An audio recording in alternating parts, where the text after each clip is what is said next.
Bonjour tout le monde. Dans cette vidéo, on va entamer la deuxième unité, les phénomènes géologiques externes pour les élèves de la première année collégiale. On va commencer tout d'abord par une introduction générale à la géologie.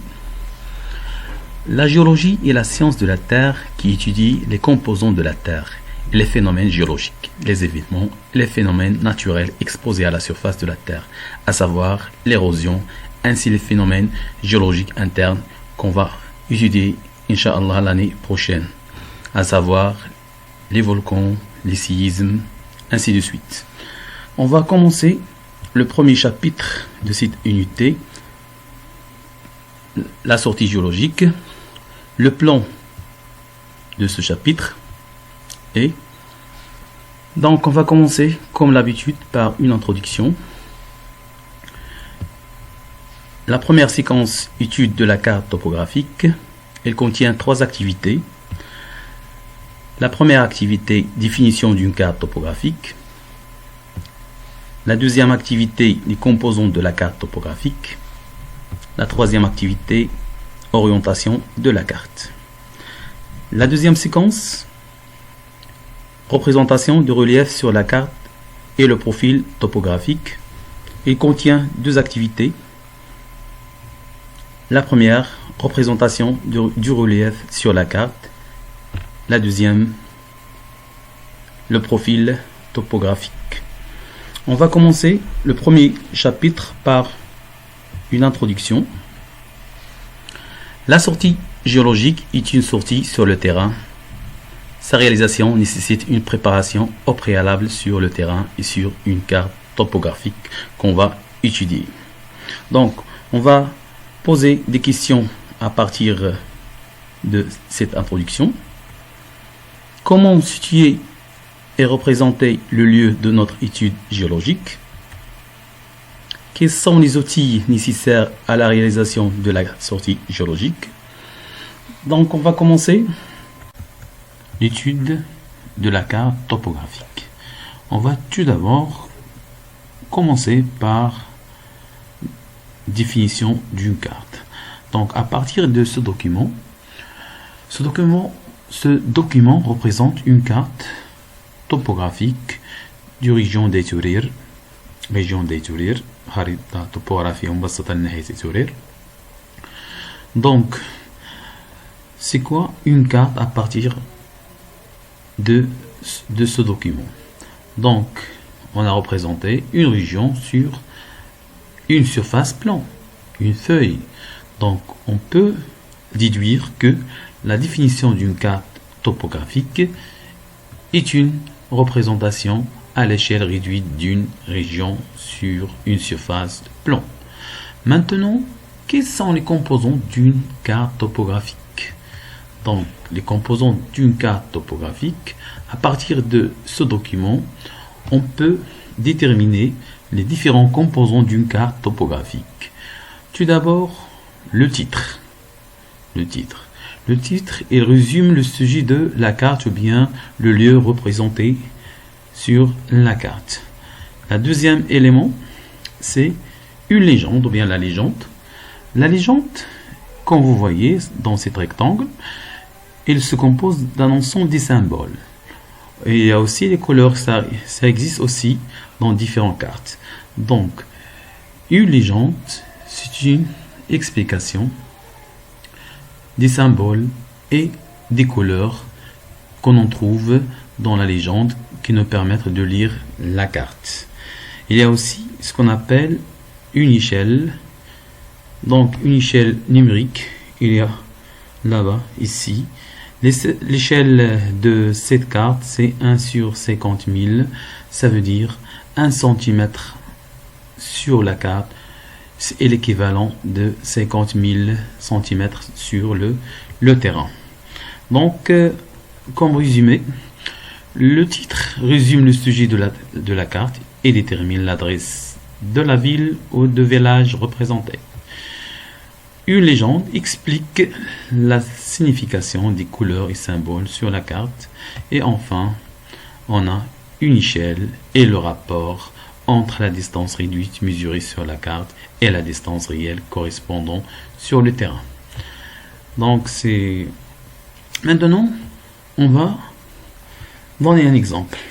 L'exemple de cette carte d'Ayturir, l'échelle de cette carte 1 sur 50 000, ça veut dire 15 cm sur la carte représente 50 000 cm sur le terrain, c'est-à-dire si on le convertit en kilomètres, 0,5 km. Maintenant, on va entamer la troisième activité, l'orientation d'une carte.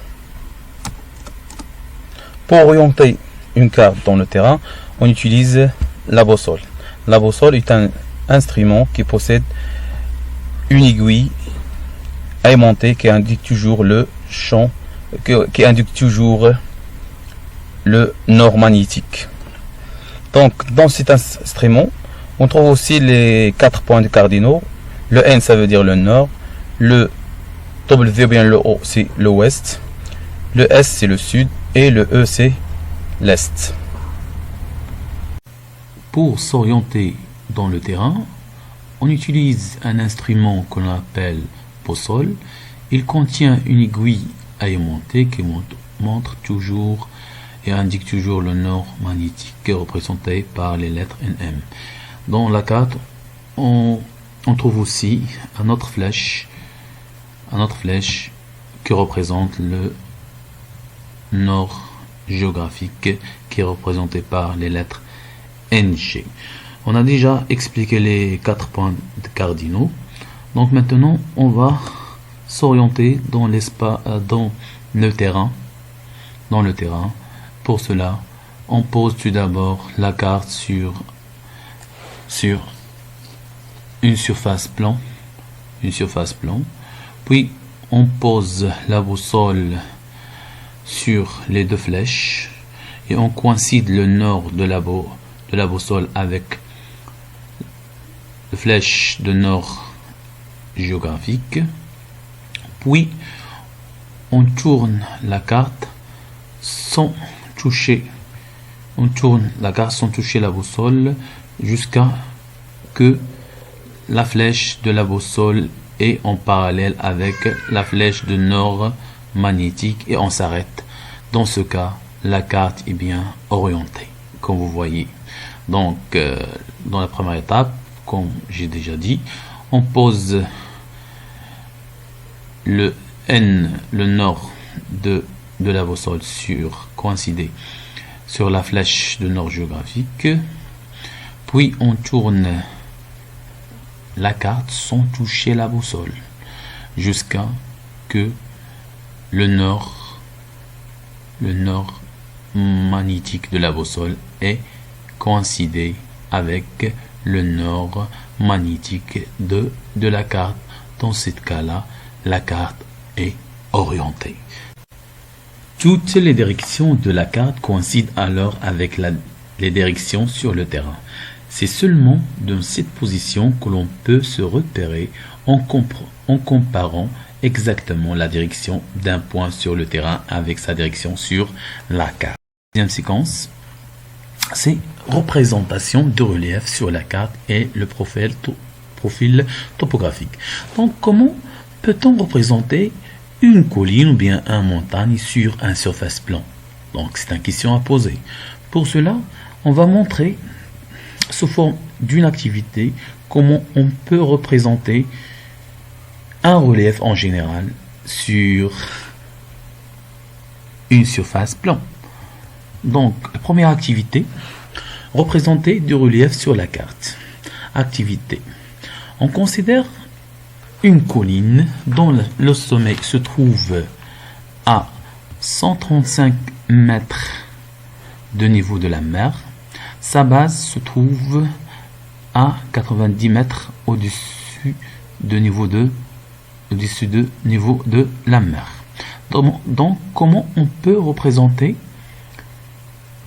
cette colline sur un surface plan, cet fragment ou bien segment AB? Donc, la première étape à suivre, c'est on va commencer par découper la colline en des morceaux, bien des tranches égaux, dont l'échelle d'altitude est 1 cm représente 10 mètres. Donc on va commencer par découper la hauteur de cette colline en bas, en haut, à des morceaux égaux séparés de 10 mètres. Deuxième étape, relier par une ligne les points qui sont sur la même hauteur. Projeter le premier ensemble des points sur la même hauteur, puis le deuxième, puis le troisième et le quatrième sur le segment AB. Reliant les premières, deuxième, et troisième et quatrième groupes de points situés derrière la colline en utilisant la symétrie externe. On va expliquer tout ça. Donc, on va commencer tout d'abord. On découpe cette colline en des morceaux égaux, comme vous voyez. Donc, ces fragments, on a déjà signalé que l'échelle d'altitude est chaque centimètre représente 10 mètres, ainsi de suite, donc 90 mètres, donc 100, 110, 120, 130 mètres et le sommet 135 mètres. Même chose pour la deuxième côté, pareil. Donc, deuxième étape, on relie par une ligne les points qui sont sur la même altitude, ou bien la même hauteur, même chose. Altitude, c'est la hauteur. Maintenant, on projette les points sur la même altitude. On va commencer par le bas de la colline, puis les autres points. On projette les premiers ensembles de points sur la même altitude, puis le deuxième, puis le troisième, quatrième, ainsi de suite. Et aussi, n'oubliez pas de projeter le sommet. Donc, on projette ces points selon son altitude. Donc, l'altitude 90, l'altitude 100 et symétrie, bien sûr. Aussi 90, 100, c'est pareil. Donc, on va indiquer l'altitude de chaque point. Donc, le sommet 135 mètres, ainsi de suite, 130, 100, jusqu'à... Maintenant, on va relier donc les points de la même altitude. Même altitude 7 points et de l'altitude 7 points et 130 mètres par rapport au niveau de la mer. Pareil, même chose pour les autres. Donc on va relier les premiers points, les deuxièmes, les troisièmes et les quatrièmes groupes de points situés derrière la colline en utilisant une symétrie axiale, bien sûr. Donc en fin de compte, on obtient un ensemble de courbes. Chaque courbe est reliée, ce qu'on appelle des points de la même altitude. Donc l'altitude de 7 points de la colline est 90. Même chose pour 7 points. Même chose pour 7 points. Même chose. La même altitude pour tous ces points. Donc, ce courbe-là, appelé un courbe de niveau. C'est quoi un courbe de niveau? Un courbe de niveau, c'est une ligne qui relie l'ensemble de points de même altitude. Donc, courbe de niveau. Maintenant, on va passer pour calculer la différence d'altitude entre deux courbes de niveau consécutives. Si on calcule la différence d'altitude, 100 moins 90, c'est 10. Même chose pour cette partie-là.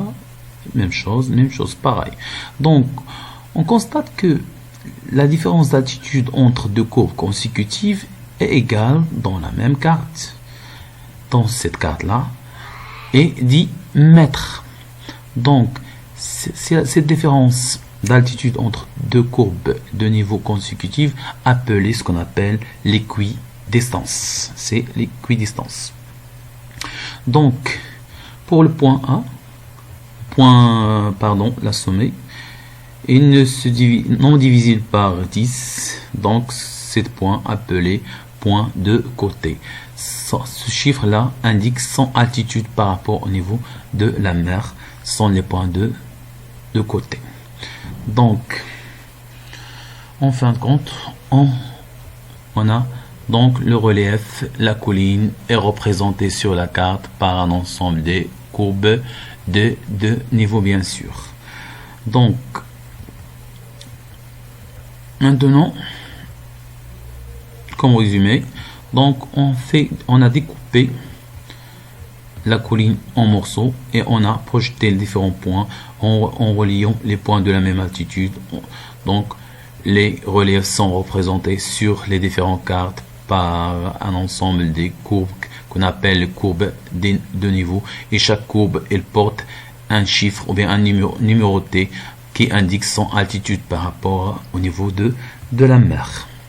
Donc, comme résumé, comme conclusion, le relief est un ensemble de dépressions et d'élévations à la surface de la Terre, les montagnes, les plaines, les vallées. Pour représenter le relief, on utilise ce qu'on appelle les points de côté.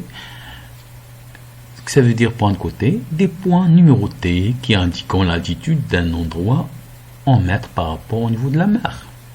Les courbes de niveau, les lignes numérotées reliant des points de même altitude. L'équidistance, comme on a déjà expliqué, c'est la différence d'altitude entre deux courbes de niveau consécutives ou bien successives. C'est pareil. Maintenant, on va faire l'inverse. Ça veut dire l'inverse. Donc, à partir de courbes de niveau, on va trouver le relief représenté sur la carte, ce qu'on appelle le profil topographique. C'est quoi le profil topographique tout d'abord?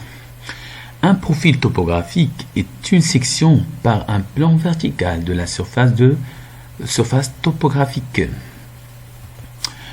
Pour réaliser un profil topographique selon les étapes suivantes, ou bien on suit les étapes suivantes. Donc, on trace un segment reliant deux points A et B sur la carte, puis on détermine les valeurs d'altitude des points d'intersection des courbes de niveau avec le segment AB. La deuxième, on trace deux axes perpendiculaires sur un papier millimètre et on choisit l'échelle d'altitude, puis on place les valeurs d'altitude sur l'axe des ordonnées.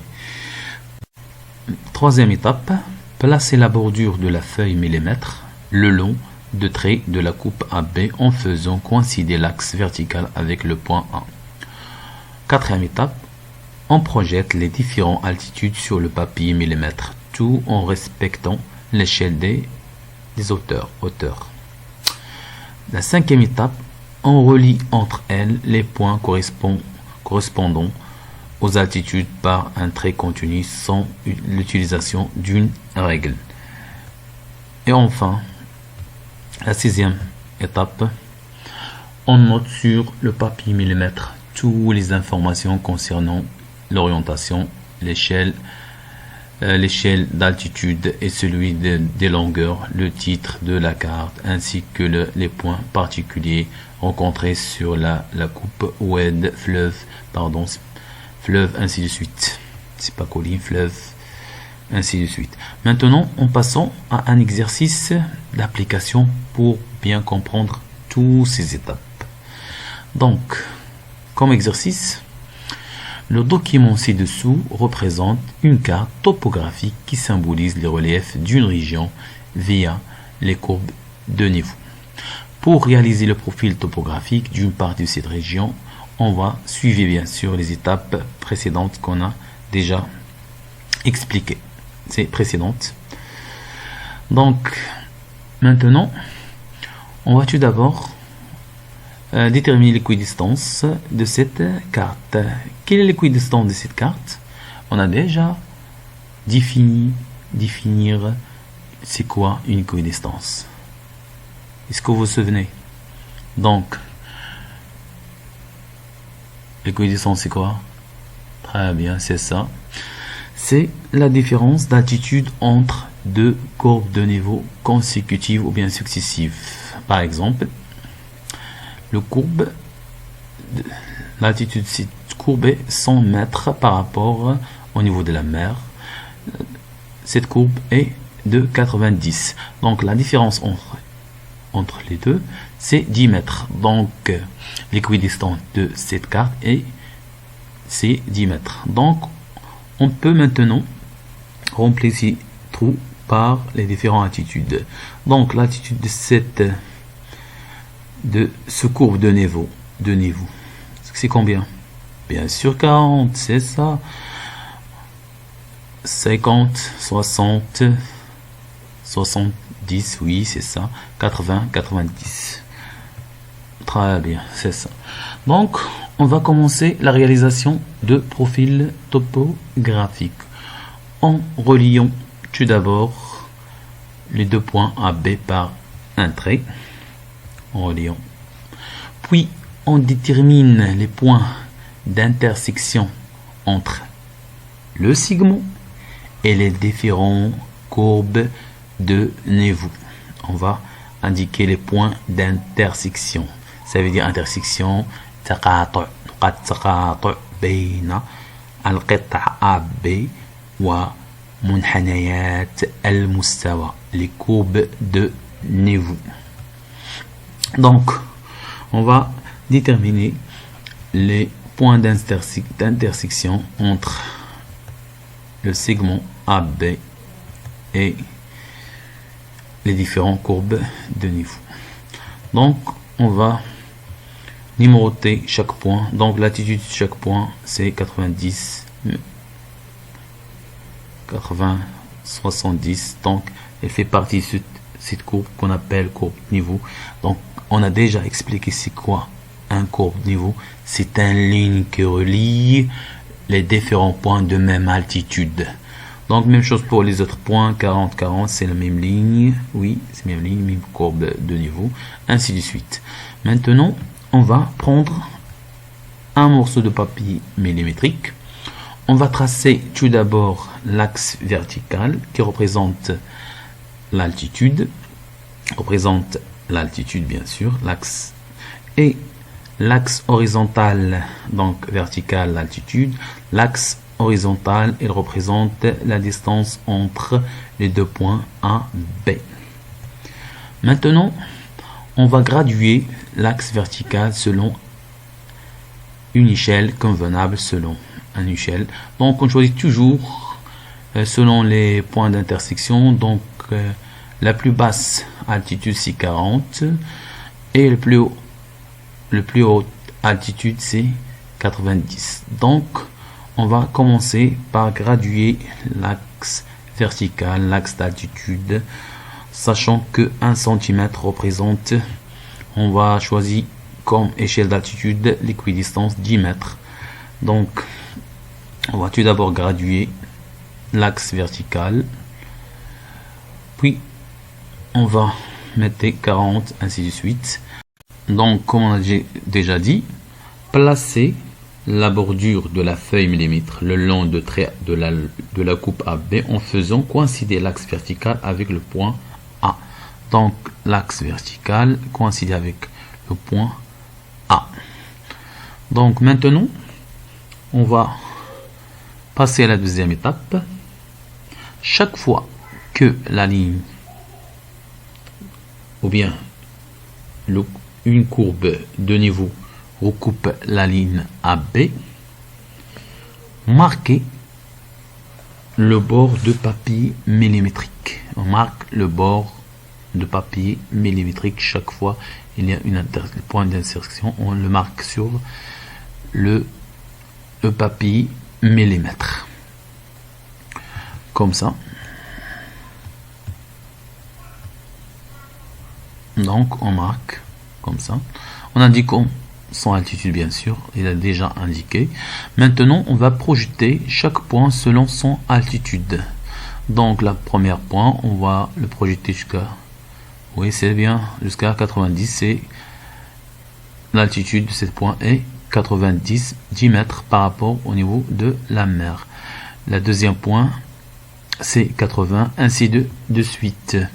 Donc la première point, la deuxième, la troisième, la quatrième, cinquième, point suivant, ainsi de suite, jusqu'à 60.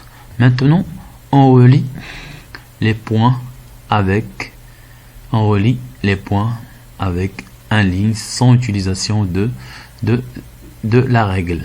On n'utilise pas la règle. Donc, on trouve maintenant l'allure de relief représentée par ces courbes de niveau. Cette coupe-là, un ensemble de points, elle représente ce relief-là. Donc, on va ensuite donner le titre de cette représentation. C'est ce qu'on appelle le profil topographique de point A, B. Aussi, en indiquant l'échelle d'altitude, donc on a déjà chaque centimètre représente combien? Représente 10 mètres. Très bien, d'altitude. Maintenant, on va orienter le point A et le point B. Pour orienter le point, on a le N, il indique le nord. La flèche indique le nord. Donc, si vous vous souvenez le point des cardinaux, le nord, le sud, l'est, l'ouest. Donc, le A se trouve à l'ouest et le B à l'est. On indique ça dans le profil topographique. Donc, on a terminé la réalisation d'un profil topographique. Donc, ce sont les étapes pour réaliser un profil topographique. Donc, c'est la fin de ce vidéo. Dans la prochaine vidéo, Inch'Allah, on va étudier la dernière séquence, la réalisation de la sortie géologique. Donc, à très bientôt.